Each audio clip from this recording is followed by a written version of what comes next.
कांग्रेस और गांधी ने अछूतों के लिए क्या किया। परिशिष्ट 9 में बाबा साहब डॉक्टर भीमराव अंबेडकर कहते हैं, पिछली बहस इतनी लंबी खिंच गई कि विदेशी पाठक उन मुद्दों को समझ ही न पाए होंगे जिनको स्पष्ट करने का हमारा इरादा था। मतलब मैं जिन बातों को स्पष्ट करना चाहता था वो इतने लंबे हो गए कि शायद वो न समझ पाए हों। इसलिए उनको समझाने के लिए एक कड़ी में पिरोना आवश्यक है।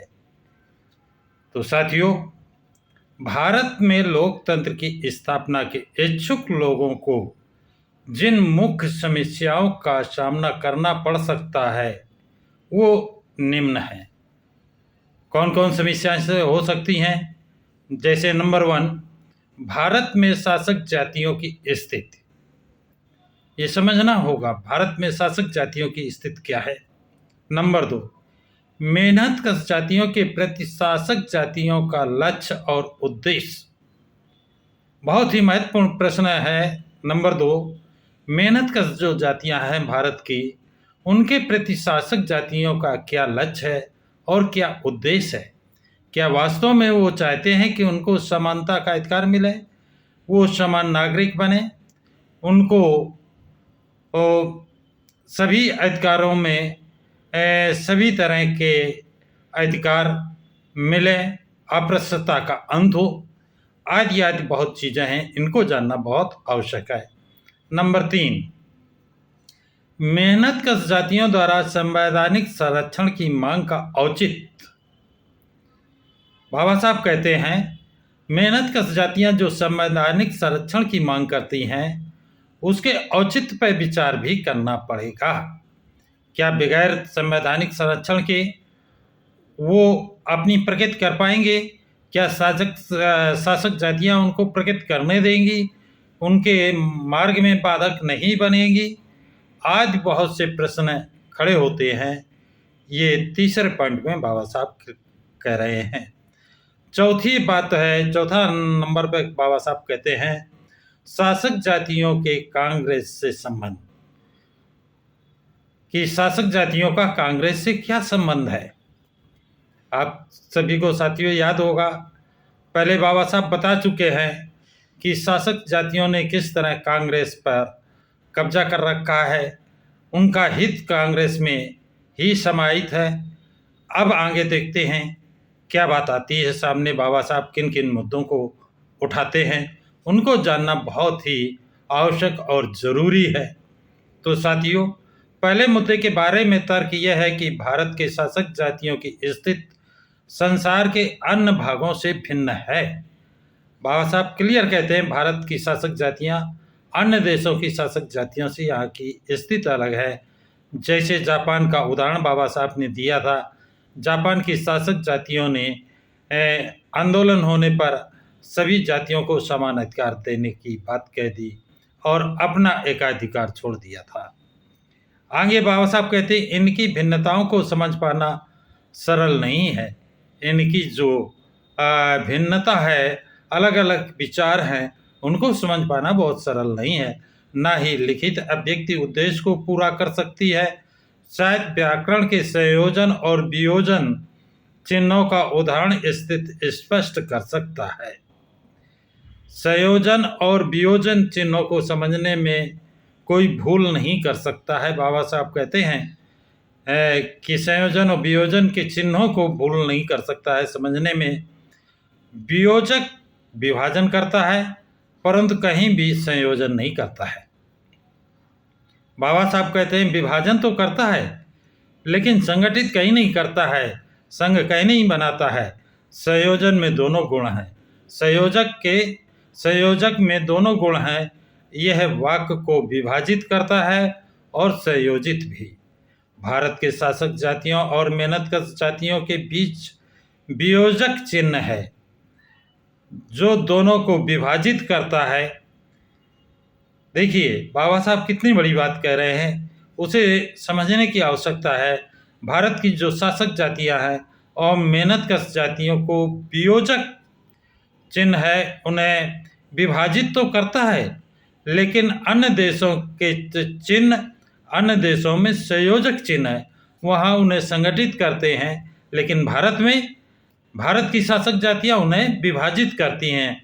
दोनों देशों, अलग अलग देशों की ये परंपरा बाबा साहब चिन्हित करना चाहते हैं। विदेशियों को बताना चाहते हैं कि भारत की शासक जातियों का यहाँ के मेहनतकश जातियों के प्रति क्या विचार है, क्या उनका उद्देश्य है, क्या उनका ध्येय है, ये स्पष्ट करना चाहते हैं और उन्होंने यहाँ पर स्पष्ट भी किया है। आगे देखिए, देखते रहिए, समझते रहिए।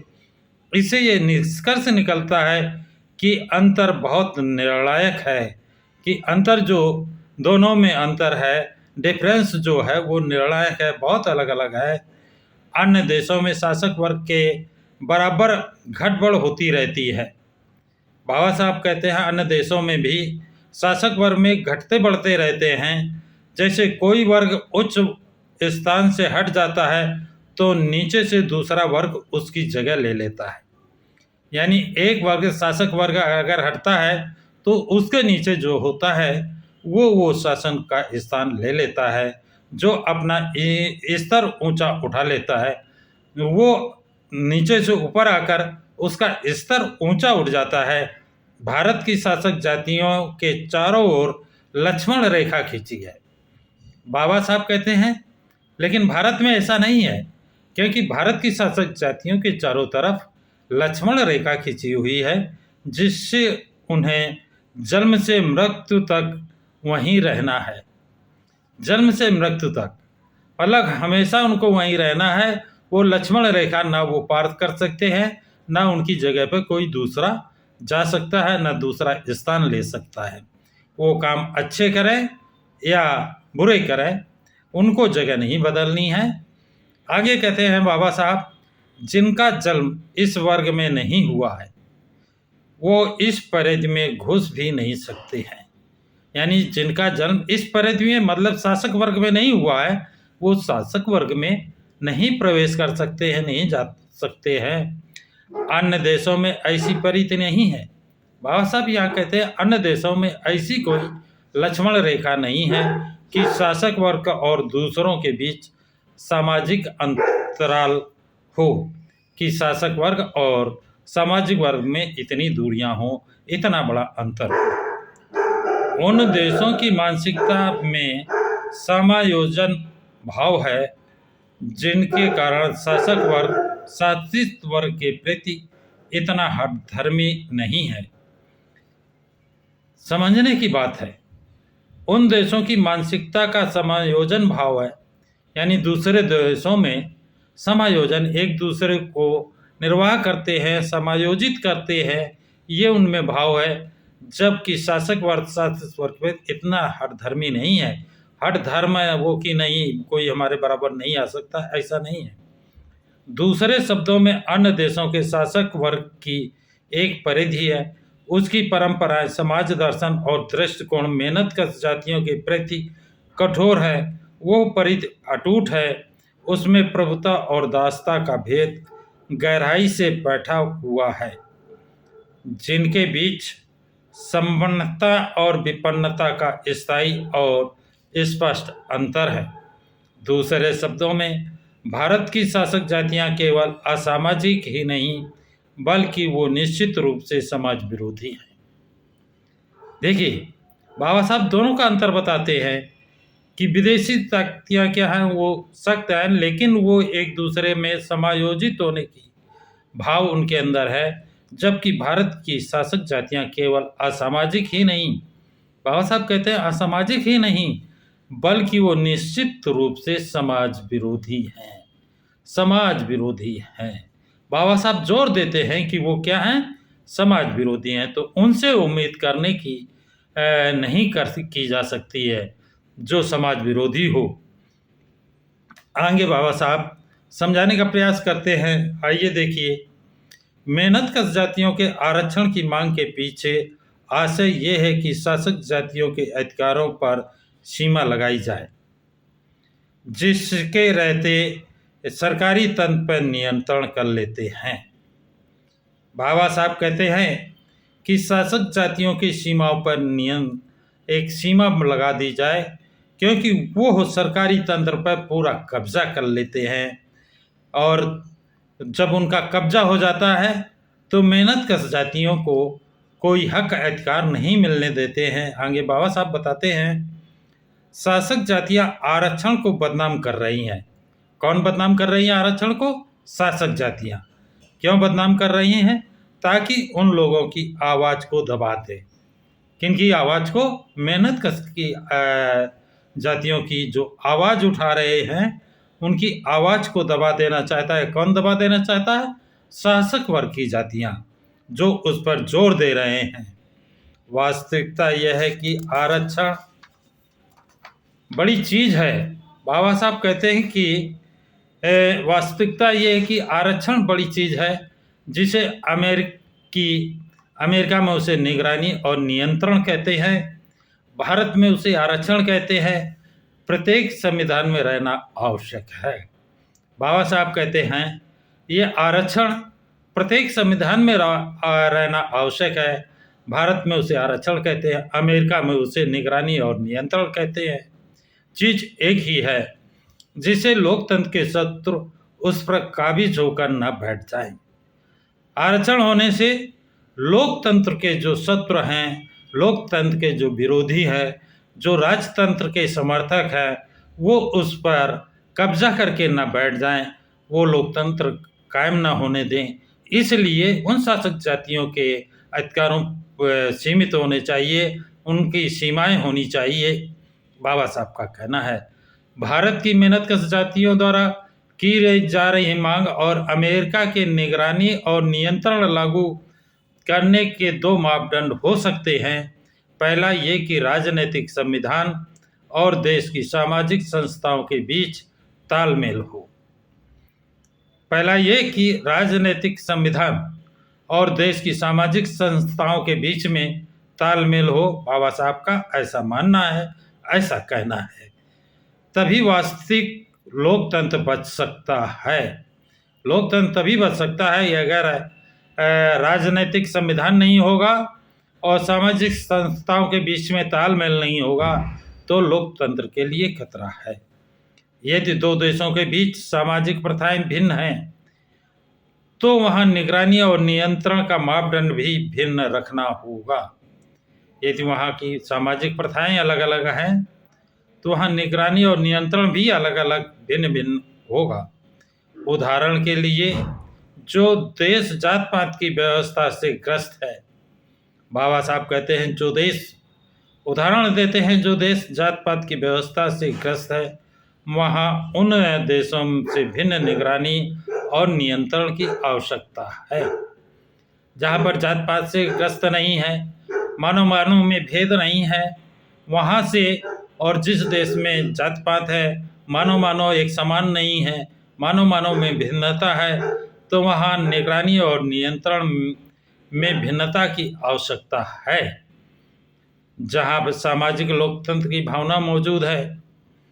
दूसरी बात यह है कि मेहनतकश जातियों को सुदृढ़ आधार प्रदान किया जाए। बाबा साहब कहते हैं कि मेहनतकश जातियों को सुदृढ़ आधार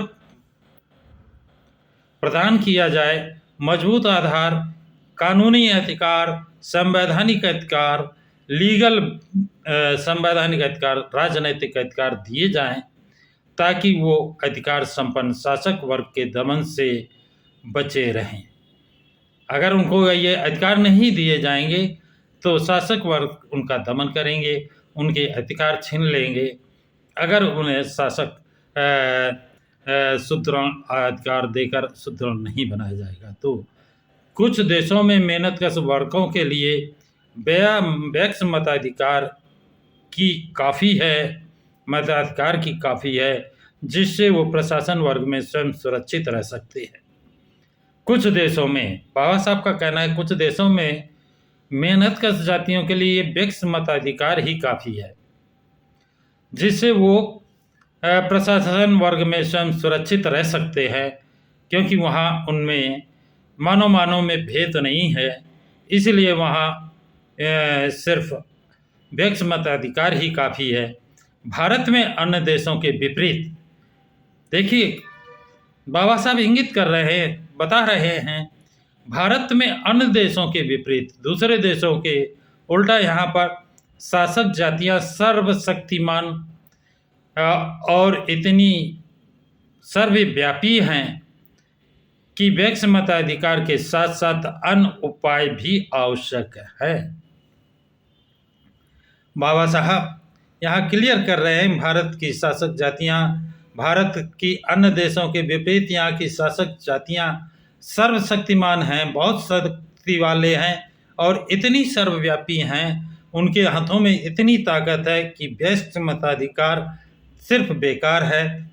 इसलिए यहाँ व्यक्ति मताधिकार के साथ साथ अन्य उपाय भी आवश्यक हैं ताकि वो शासक जातियों के शोषण से बची रह सके। उन्हें शासक जातियों के शोषण से बचाना है तो व्यक्ति मताधिकार के साथ साथ उन मेहनतकश जातियों को अन्य उपाय भी, अन्य साधन भी, अन्य राजनैतिक संवैधानिक अधिकार भी देने होंगे। ये बाबा साहब का कहना है। आगे कहते हैं, इसके परिप्रेक्ष्य में मेहनतकश जातियों की आरक्षण की मांग मूलतः अमेरिकी संविधान की निगरानी और नियंत्रण व्यवस्था से भिन्न नहीं है। इसलिए किसी विदेशी को उनके विरुद्ध कोई धारणा बनाने के पूर्व इस पर विचार करना चाहिए। बाबा साहब विदेशियों को सलाह दे रहे हैं कि उनको कोई धारणा बनाने के पूर्व इन विचारों पर, इन तथ्यों पर विचार करना चाहिए, इसके बाद कोई विचार बनाना चाहिए। यथार्थ में उपरोक्त संदर्भ में जो बातें कही गई हैं उनका उद्देश्य कांग्रेस और शासक जातियों के संबंधों को दर्शाना है। उन पर पूरा प्रकाश डाल दिया गया है। इन तथ्यों को ध्यान में रखने पर विदेशियों को स्पष्ट हो जाएगा कि कांग्रेस और शासक वर्ग कितना घनिष्ठ संबंध है। बाबा साहब यहाँ क्लियर करना चाहते हैं, स्पष्ट करना चाहते हैं कि शासक जातियों का और कांग्रेस का कितना घनिष्ठ संबंध है। जो शासक जातियाँ चाहती हैं वही कांग्रेस चाहती है और जो कांग्रेस चाहती है वही शासक जातियाँ चाहती हैं, और ये दोनों मिलकर के मेहनतकश जातियों का हित नहीं चाहती हैं, ऐसा बाबा साहब का मानना है। इसलिए शासक विदेशियों को इन भावनाओं को पहले समझ लेना चाहिए, इसके बाद कोई विचार बनाना चाहिए। उन तथ्यों से स्पष्ट हो जाएगा कि भारत में शासक वर्ग कांग्रेस की टोली में क्यों घुस गया है। बाबा साहब समझाने का आगे प्रयास कर रहे हैं कि इन बातों से समझना चाहिए कि भारत का शासक वर्ग कांग्रेस में क्यों घुस गया है, कांग्रेस का समाहित क्यों हो गया है और कांग्रेस को सभी लोगों का समर्थन का प्रचार करता है, सभी लोगों के समर्थन का क्यों प्रचार करता है। कांग्रेस की हमको सभी का समर्थन प्राप्त है, जबकि ऐसा नहीं है, बाबा साहब का कहना है। लेकिन कांग्रेस ये झूठा प्रचार करती है कि मुझे सभी का समर्थन प्राप्त है, जबकि उसे शासक वर्ग का समर्थन है। संक्षेप में शासक वर्ग को भली बात मालूम है कि सुविधाहीन लोगों का आंदोलन वर्ग सिद्धांत, वर्गीय हितों और जाति संघर्ष पर आधारित है। बाबा साहब यहाँ समझाने का प्रयास करते हैं, शासक वर्ग को भली प्रकार से मालूम है कि सुविधाहीन मतलब मेहनतकश जातियों का जो आंदोलन है वो वर्ग सिद्धांत, वर्गीय हितों और जाति संघर्ष पर आधारित है। इसमें जरा सी भी उसमें फूट डाली जा सकती है, यह एक दिन सुविधा संपन्न वर्ग की कब्र खोद देगा। और ये संगठित रहा तो बाबा साहब कहते हैं कि वो जानते हैं कि सुविधा संपन्न वर्ग की ये कब्र खोद देगा, इसलिए इनका संगठन तोड़ना बहुत ज़रूरी है। शासक वर्ग ये मानते हैं, वो जानते हैं कि सेवक वर्ग की मांग को पटरी पर उतारने के लिए राष्ट्रीयता और एकजुटता को खतरे का हवा खड़ा कर उन्हें बुद्धू बना दिया जाए। अब ये कौन चाहता है? शासक वर्ग चाहता है और कांग्रेस चाहता है, क्या चाहती है कि उनको राष्ट्रीयता और एकजुटता का खतरा दिखाकर उनको बुद्धू बना करके उनको इस रास्ते से हटा दिया जाए। उनकी एकता और एकजुटता, वर्गीय एकता है, वर्गीय एकजुटता सभी समाप्त कर दी जाए। वो ये भी समझते हैं कि कांग्रेस ही ऐसा मंच है जिसमें शासक वर्ग का हित सुरक्षित है।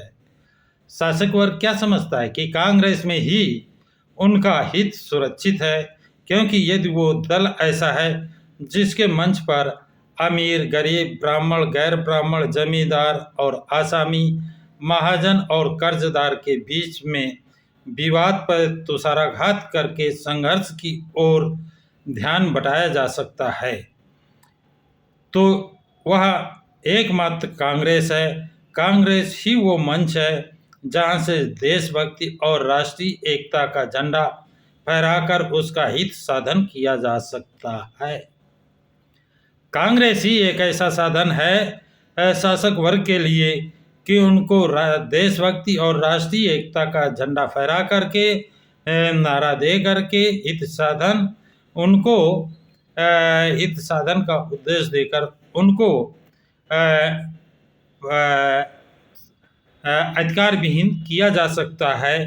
और क्योंकि इसमें कांग्रेस में अमीर, गरीब, ब्राह्मण, गैर ब्राह्मण, जमींदार, आसामी, महाजन, कर्जदार सभी है, और इन कर्जदारों का, शासक वर्गों का मेहनतकश जातियों के प्रति क्या इतिहास रहा है कि वो पानी नहीं पी सकते हैं, तालाब में पानी नहीं ले सकते हैं, छुआछूत कितना है, वो शिक्षा ग्रहण नहीं कर सकते हैं। बाबा साहब ने ऊपर परिशिष्ट में बताया है, शिक्षा ग्रहण करने पर उनकी जीभ काट ली जाती थी, वेद ग्रंथों को सुनने पर उनके कान में पिघलाकर शीशा डाल दिया जाता था।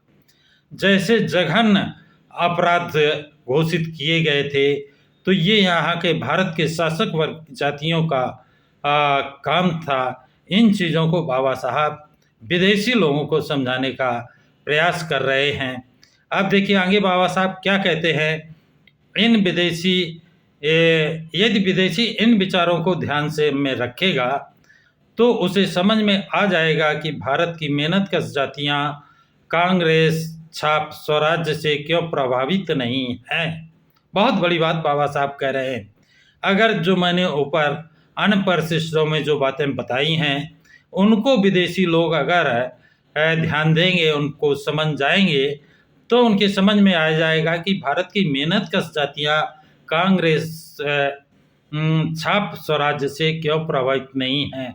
मेहनतकश जातियाँ इस जो कांग्रेस स्वराज की मांग कर रही है ये वो क्यों नहीं चाहते हैं, क्योंकि कांग्रेस छाप स्वराज उनका क्या उपकार कर सकता है।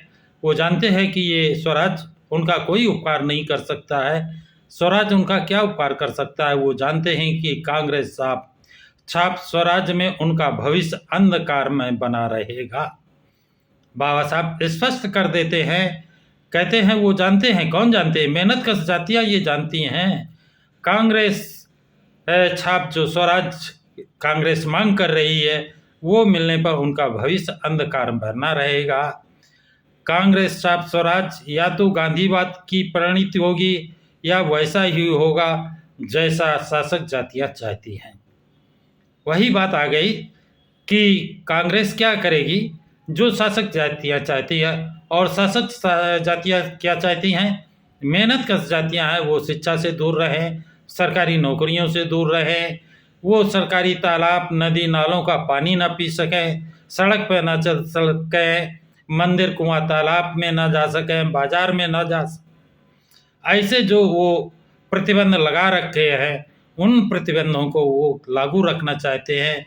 यद्यपि अंग्रेज सरकार ने उन पर प्रतिबंध ख़त्म किए हैं, तो अंग्रेज सरकार को, अंग्रेज़ों को, विदेशियों को इस बात को समझना आवश्यक है। ये बाबा साहब का कहना है, ये समझाना है। आगे बाबा साहब कहते हैं यदि ये पहले वाला होगा तो इसका अर्थ होगा कि जैसा चरखा कातना, ग्राम उद्योग, जात पात का बोलबाला, ब्रह्मचर्य, गौभक्ति और ऐसी ही चीज़ें, ये कहते हैं कि ये हो गया स्वराज कांग्रेस का और शासक वर्ग का, तो वही पहले वाली दास प्रवृत्ति जो यहाँ की मेहनत कश जातियों पर लाद दिया जाएगा, जैसे चरखा काटना, ग्रामोद्योग, जात पात, जो बोलबाला पहले था जात पात का, छुआछूत का, वो सब ये लाद देंगे। यदि इसे शासक जातियों की कृपा पर छोड़ दिया जाएगा तो उसका प्रमुख कार्य होगा ये देखना मेहनत कश जातियों को कैसे दबाया जाए। देखिए बाबा साहब बहुत क्लियर शब्दों में, स्पष्ट शब्दों में लिख रहे हैं और कह रहे हैं यदि ये उनका प्रमुख कार्य होगा, यदि ये काम शासक जातियों पर छोड़ दिया गया कि वो सब समाज में व्यवस्था कर लेंगे, तो उनका प्रमुख कार्य क्या होगा, मेहनत कश जातियों को कैसे दबाया जाए, उनकी सुविधाओं को कैसे बंद किया जाए जो शिक्षा और उनकी सरकारी सेवाओं के बारे में दी गई हैं। ये चीज़ें बंद कैसे कर दी जाएं, शासक वर्ग का ये प्रथम कार्य होगा। और यही चीज़ें विदेशियों को बाबा साहब समझाना चाहते हैं। इसलिए बाबा साहब चाहते हैं कि सभी के अधिकार अलग अलग कर दिए जाएं। इनको मेहनत कश जातियों को जो अधिकार दिए जाएं, उनके अधिकारों की इस सुरक्षा की गारंटी भी दी जाए, जिससे शासक वर्ग और कांग्रेस उनके अधिकारों को छीन ना सके, समाप्त ना कर सके, उन पर कब्जा ना कर सके। आगे कहते हैं, बाबा साहब लिखते हैं, कुछ लोगों को आशा है कि स्वराज के अंतर्गत काश्तकारी कानूनों, फैक्ट्री अधिनियम, अनिवार्य प्रशासनिक शिक्षा, नशाबंदी और सड़क तथा नहरों का निर्माण, मुद्रा सुधार, मापतौल विनियम, दवाखानों और मेहनत कश जातियों के लिए सुविधाओं में सुधार होगा। ऐसा लोगों का मानना है। मुझे इस बात पर पक्का भरोसा नहीं है। बाबा साहब कह रहे हैं ये जो उपरोक्त बातों हैं उन पर कहते हैं मुझे इस पर पक्का भरोसा नहीं है कि कांग्रेस ऐसे कार्यक्रमों का प्रचार क्यों करती है। वो ये बताना चाहती है कि कांग्रेस ब्रिटिश नौकरशाही से बेहतर है। बाबा साहब प्रश्न चिन्ह लगाते हैं, कांग्रेस ऐसा क्यों कर रही है? क्या वो बताना चाहती है कि वो ब्रिटिश नौकरशाही से अच्छी है? कांग्रेस ब्रिटिश नौकरशाही से अच्छी बेहतर है। परंतु एक बार यदि नौकरशाही का सफाया हो गया, बाबा साहब कहते हैं, परंतु एक बार यदि नौकरशाही का सफाया हो गया तो लोगों के कल्याण के वैसे ही प्रोत्साहन मौजूद रहेंगे। यही प्रश्न है। पहले तो मुझे इस बाबत गंभीर संदेह है। बाबा साहब कहते हैं मुझे पहले से ही इस पर गंभीर संदेह है, थोड़ा बहुत नहीं, बहुत ज़्यादा संदेह है कि यह किस प्रकार संभव होगा। मुझे असंभव लगता है। ये कैसे संभव हो सकता है? केरवेर का साथ कैसे हो सकता है कि वो इनके अधिकार दे दे, वो जो इनके अधिकार समाप्त करने का प्रयास करेंगे। बाबा साहब आगे कहते हैं फिर दूसरी कोई बड़ी चीज़ भी नहीं है। आज कोई भी सरकार समाज को आधुनिक रूप दिए जाने के कार्यों की उपेक्षा नहीं कर सकती। इसी के साथ साथ क्या स्वराज का अंतिम लक्ष्य सबके कल्याण और सामाजिक उत्थान होगा? बाबा साहब प्रश्न चिन्ह खड़ा करते हैं। स्वराज यानी कांग्रेस और शासक जातियों के सामने क्या स्वराज का अंतिम लक्ष्य सबका कल्याण और सामाजिक उत्थान होगा? क्या ऐसा है? मैं मेहनत कश जातियों को बाखूबी जानता हूँ। बाबा साहब कहते हैं मैं मेहनत कश जातियों को बाखूबी अच्छी तरह से जानता हूँ। इसमें मेहनत कश जातियों का कोई दोष नहीं है। बाबा साहब निर्भीकता से कह रहे हैं कि मैं मेहनत कश जातियों को अच्छी तरह से जानता हूँ कि इसमें उनका कोई दोष नहीं है। वो निश्चित रूप से उस उपदेश का पालन करने को तैयार नहीं है कि देख पराई चू पड़ी मत ललचाए जी, रूखा सूखा खाए के ठंडा पानी पी। बाबा साहब इस कहावत को कहते हैं सदियों से भूख और गरीबी उनकी नियत रही है, इनकी मेहनत कश जातियों की, परंतु उनके सामने यह कुछ नहीं है। जो अपमान और तिरस्कार वो इस विषैली सामाजिक व्यवस्था के कारण झेलते हैं। कौन? मेहनत कश जातियों के विषय में बाबा साहब कह रहे हैं जो अपमान और तिरस्कार वो इस विषैली सामाजिक व्यवस्था यानी सड़ी गली, इससे गंदी सामाजिक व्यवस्था विश्व में नहीं मिलेगी। उस व्यवस्था के कारण ये झेलते हैं। कौन झेलते हैं? कौन झेल रहा है? मेहनत कश जातियाँ झेल रही हैं, जिनको अधिकार देने के लिए बाबा साहब बात कर रहे हैं। बाबा साहब जिनको अधिकार संपन्न बनाने के लिए संघर्ष कर रहे हैं, उनके विषय में कहते हैं उन्हें रोटी नहीं सम्मान चाहिए। बाबा साहब कहते हैं कि उन्हें रोटी नहीं अब सम्मान चाहिए। ये तभी हो सकता है, ये तभी हो सकता है जब शासक जातियाँ लुप्त हो जाएं। जब शासक जातियाँ लुप्त हो जाएं और उनकी भाग्य विधाता ना रहें। वो शासक जातियाँ, उनकी भाग्य विधाता किनकी? ये जो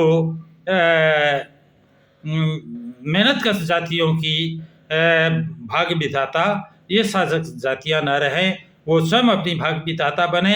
अंग्रेज सरकार, विदेशी सरकार उनको इतने अधिकार दे दें कि ये शासक जातियाँ उनका अहित न कर सकें, उनके सुख सुविधाओं को न छीन सकें। बाबा साहब की ये मांग है। इस बात को बाबा साहब विदेशियों को समझाने का भरसक प्रयास कर रहे हैं।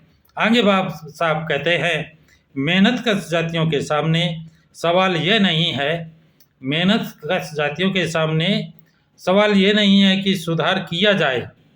यह वो प्रश्न ये है कि क्या जब भारत की शासक जातियाँ सरकारी तंत्र पर हावी हो जाएंगी तो वो ऐसी सामाजिक उत्थान के कार्य से अलग कर दी जाएंगी?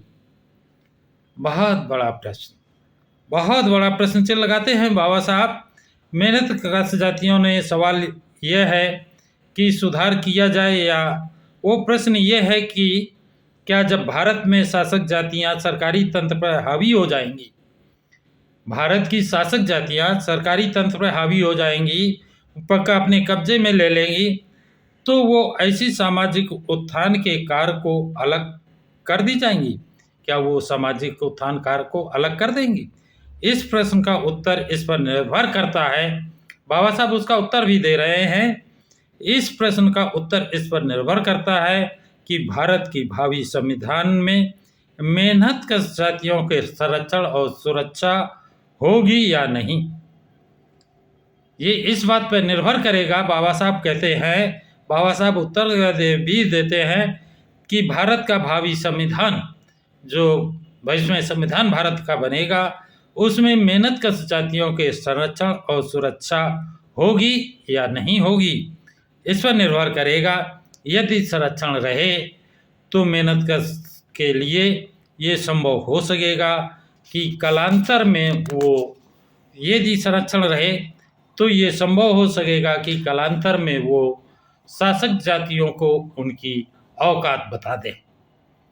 बाबा साहब कहते हैं कि अगर उनको संरक्षण मिलेगा और ये संभव होगा तो भविष्य में, कालांतर में भविष्य में शासक जातियों को उनकी औकात बता देंगे। वो इतनी प्रगति करेंगी, इतनी प्रगति करेंगी, इतनी उत्थान करेंगी, शासक जातियाँ पीछे रह जाएंगी। यदि संविधान में, बाबा साहब कहते हैं, यदि संविधान में संरक्षण नहीं रखे गए तो शासक जातियों का मेहनत कश जातियों पर प्रभुत्व जारी रहेगा। बाबा साहब फिर भी कहते हैं, दोबारा कहते हैं, यदि संविधान में संरक्षण नहीं रखा गया, उनको संरक्षित नहीं किया गया, उनके अधिकार सुरक्षित नहीं किए गए, उनको सुरक्षा की गारंटी नहीं दी गई, तो ये शासक जातियाँ मेहनत कश जातियों का प्रभुत्व समाप्त करके अपना प्रभुत्व कायम कर लेंगी और शासक जातियाँ पुनः पहले जैसी दीनहीन अछूत स्थिति में पहुंच जाएंगी। इस बिंदु को देखते हुए विदेशियों को ध्यान रखना चाहिए। बाबा साहब कहते हैं, इस बिंदु को, जो बाबा साहब इतनी बातें कही हैं, इनको स्पष्ट करना चाहते हैं कि विदेशियों को इन बिंदुओं पर ध्यान रखना चाहिए। इन बिंदुओं पर ध्यान रखना चाहिए। कांग्रेस का बहु प्रचारित प्रतिनिधित्व स्वरूप विशुद्ध अप्रशासनिक है। वो कहीं से प्रशासनिक नहीं, अप्रशासनिक है। अब एक तरह से कांग्रेस एक प्रतिनिधि संस्था हो सकती है? बाबा साहब कहते हैं कांग्रेस एक प्रतिनिधि संस्था हो सकती है और स्वतंत्रता संग्राम कहे जाने वाले कार्य में लगी भी हो सकती है, परंतु इन बातों का अर्थ ये नहीं कि वो इस मुद्दे का फैसला कर ले। इसका मतलब ये नहीं है कि इसका अर्थ ये नहीं है, बाबा साहब कहते हैं कि इसका मतलब ये नहीं, इसका अर्थ भी ये नहीं है कि वो इस मुद्दे का फैसला कर ले।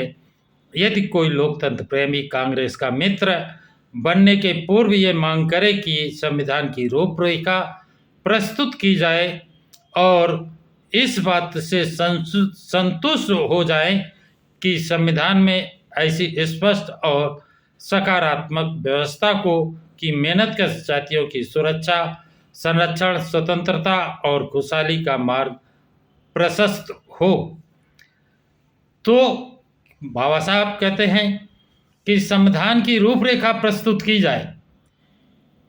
विदेशियों के सामने वो संविधान की रूपरेखा प्रस्तावना प्रस्तुत की जाए और उससे वो इस बात से संतुष्ट हो जाए कि संविधान में ऐसी स्पष्ट और सकारात्मक व्यवस्था हो कि मेहनतकश जातियों की सुरक्षा, संरक्षण, स्वतंत्रता और खुशहाली का मार्ग प्रशस्त हो।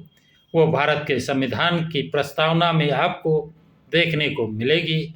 साथियों, आज की जानकारी बस इतनी ही। यदि अच्छी लगे तो लाइक शेयर सब्सक्राइब जरूर करें। सभी साथियों को जय भीम, नमो बुद्धाय, जय संविधान।